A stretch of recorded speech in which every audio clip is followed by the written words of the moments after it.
and he's saying that the country has to remain illiquid. I presumptively can't spend the $9 billion to feed Americans because we have to be liquid for catastrophes and wars. I'm confused. Hold on. That is he's speaking like a businessman. On CNN's Table for Five, host Abby Phillip led a powerful discussion on one of the most pressing issues facing Americans today, affordability and the ongoing government shutdown.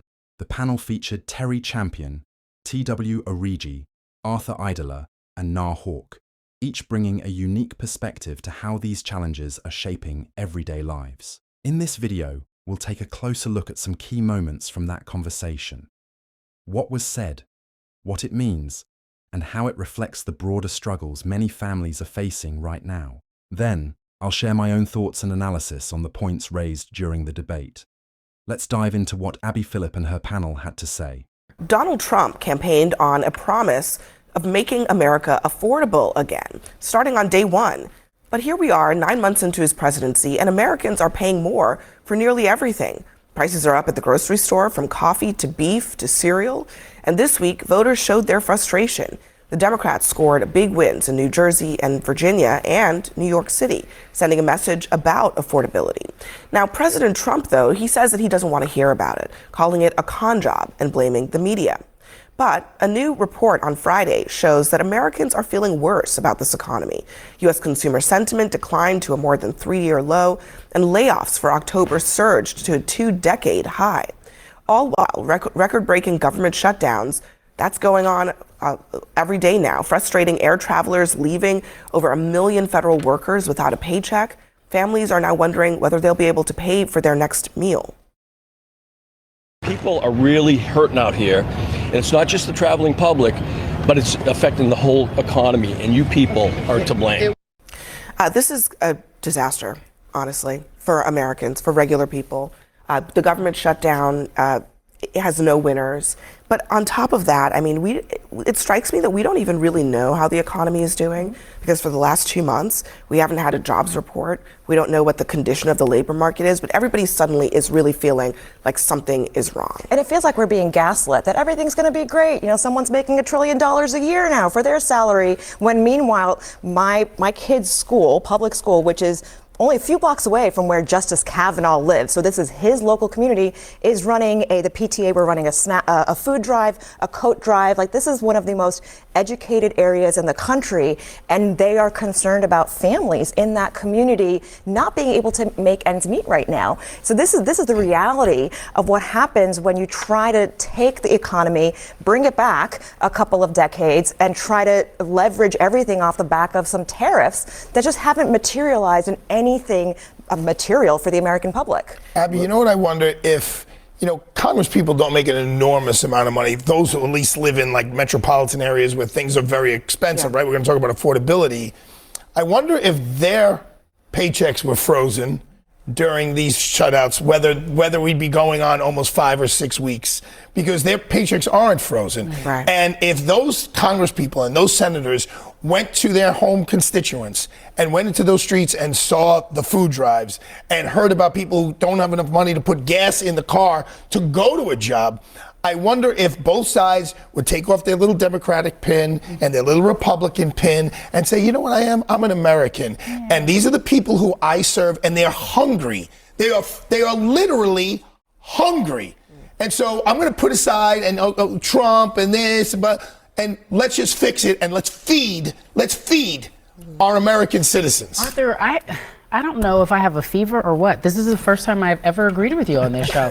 Thank goodness. Like, he's on. I agree with you. I'm kidding. No, but you're so right. And even what makes it even more scary is how tone deaf this administration appears. And I'm referring to the president. Like, it's like ballrooms over baby food. Like, what are we talking about here? Why are we showing bathrooms? What's really going on? Most Americans I read maybe can afford to miss one paycheck. I don't know how many Americans can do that. When I was growing up, it was paycheck to paycheck, literally. So you miss one, now we're at 2.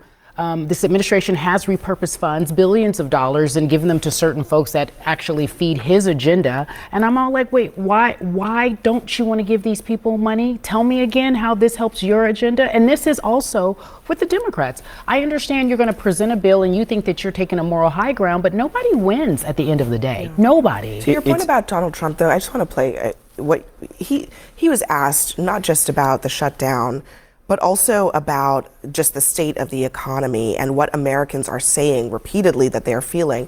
And here's what he had to say. Our general costs are very low, and I just saw that Walmart came out with a statement last night, they've done it for many years, that Thanksgiving this year will cost 25% less than Thanksgiving last year under Sleepy Joe Biden. So that's a big difference. Energy prices are way down from what they were last year. Inflation is almost non-existent. We have inflation down to a very low number, whereas Biden, as you know, is the worst inflation in the history of our country. So we're doing very well. Isn't this the same trap that they're falling into that, the Biden administration fell into, where they just kept reciting a whole bunch of numbers? And by the way, his numbers are not even all that accurate, but reciting a whole bunch of numbers in response to people saying, I don't feel like this economy is affordable. And they're right, because prices are going up. No, I think James Blair, the political director at the White House, was exactly right when he talked about last Tuesday, and that Republicans have lost the thread on the message of affordability. We need to get back to talking about that. And I think when the American people look at Washington, to all the points you just made earlier, this is not a way to go about doing business. Okay? You've laid some blame at the feet of the president.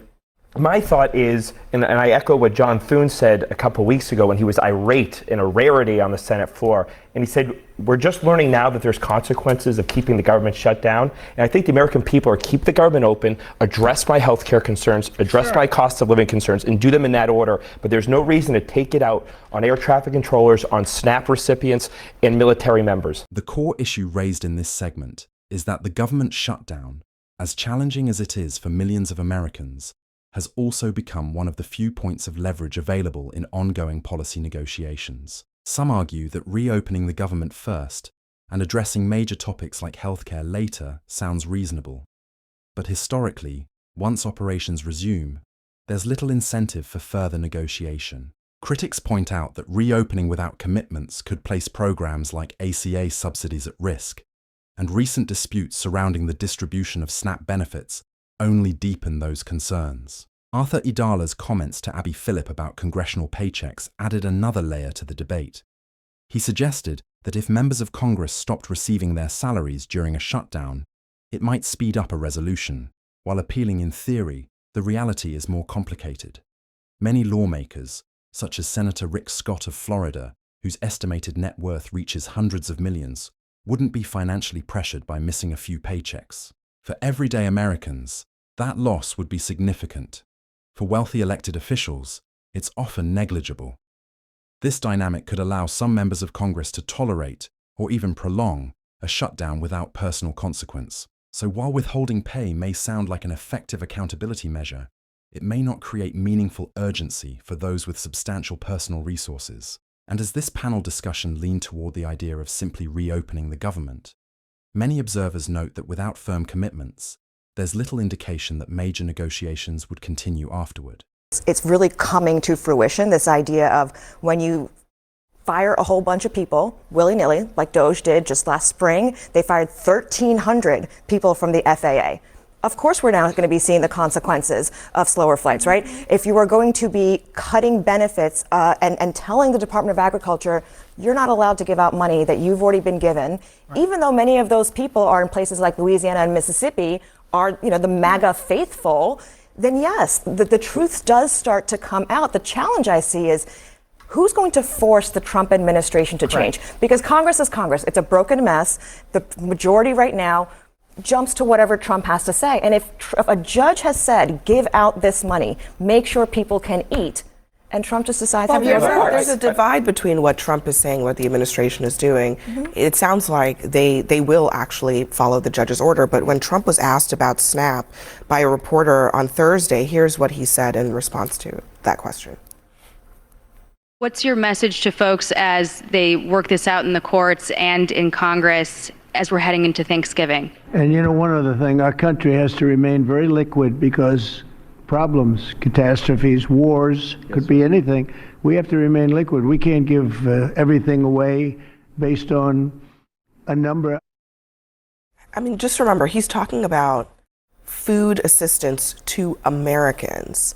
And he's saying that the country has to remain liquid. I presumptively can't spend the $9 billion to feed Americans because we have to be liquid for catastrophes and wars. I'm confused. Hold on. That is being, look, he is being he's speaking like a businessman. I run a tiny, infinitesimal business. However, I know what he means when he about liquidity, about being there. Like, if something happens, you need to have funds. If COVID all of a sudden blows up again or something $9 billion is a rounding error in the federal government budget. Okay, but $9 billion is literally a rounding error in the Department of Defense budget. Thank you. Okay. So why are we acting as if this is an insurmountable amount of money that we cannot find? Because he's trying to put pressure. He's trying to put pressure to land this plane. That's called politics. He's trying to. It's all about politics. No, look, it's about for the government, people. for the congressional Democrats. This is known as Trump's shutdown, right? Sure. So the longest it goes down in history that Trump had the biggest failure, the biggest shutdown. So they have no real impetus to end this. When you said what's going to make this end, the people are going to. When tomorrow people go to the airport, tonight people go to the airport and they can't fly, that's what's going to make this end. That's true. So Abby Phillip makes an important point when she notes that the $9 billion at the center of this debate is a relatively small amount within the scale of the federal budget. As she put it, compared to a defense budget measured in the trillions, it's practically a rounding error. That perspective highlights a larger conversation about priorities and how funding decisions impact everyday Americans. The argument that government should be run like a business often resurfaces, especially with figures like former President Donald Trump, who is frequently described as a businessman. But as this panel discussion indirectly reveals, governing and running a business operate under fundamentally different principles. In a business, struggling departments can be cut, and underperforming employees can be dismissed. Government, however, exists to serve people, not to discard them when times are difficult. Public programs, especially those providing food assistance and basic support, cannot simply be treated as expendable budget lines. Phillip's commentary underscores the concern that withholding or delaying resources like SNAP benefits has real consequences for families who rely on them. And when substantial amounts of money can be allocated for international or defense-related purposes, the idea that there isn't room in the budget to support Americans in need becomes harder for many to accept. For these reasons, some argue that lawmakers should continue pressing for solutions that protect essential services, even during challenging negotiations. These debates are complex, but viewers can clearly see how different political perspectives shape the path forward. Let me know your thoughts in the comments. Do you agree with Abby Phillip's analysis on Table for Five? Or do you side with the more conservative viewpoint that the priority should simply be reopening the government first? If you found this breakdown helpful, be sure to like, subscribe, and stay tuned for more insights. I'm Insights Brief, and I'll see you in the next video.